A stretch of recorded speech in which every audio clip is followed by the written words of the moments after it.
Jo crec que avui el que toca és no despistar, i no despistar especialment a l'electorat d'esquerres. I ho dic per una raó molt simple. Crec que avui no es pot guanyar a la dreta dient que pactaràs amb ella.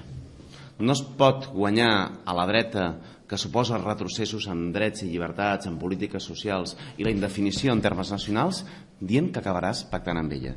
I ho dic adreçant-me a PSC i a Esquerra Republicana. No poden guanyar la dreta oferint-li pactes dia sí dia també a Convergència i Unió. I el que fan quan ofereixen aquests pactes és desconcertar a la gent d'esquerres. A molta gent d'esquerres que creu que no hem anat prou lluny, que hauríem d'haver fet moltes més coses, però que entén que el que no podem fer és tornar al passat. Aquells que deien que la vaga no servia per res, ja sabem com a mínim per què serveix. Perquè en Rodríguez Zapatero s'ho pensi dues vegades a l'hora de continuar retallant drets, ara en matèria de pensions. Sembla que s'ho estan pensant, i s'ho estan pensant perquè la vaga ha estat seguida.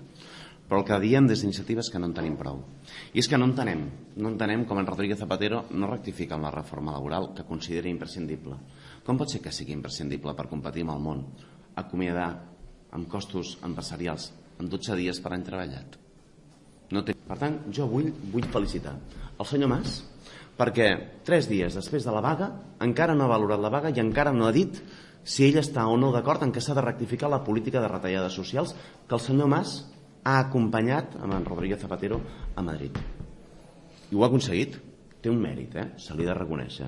3 dies després de la vaga, la Convergència i Unió, que va de la maneta del senyor Zapatero, retallant drets, encara no n'ha dit ni mu entorn si s'ha de rectificar entorn a la retallada de drets, i per tant se'ls ha de felicitar.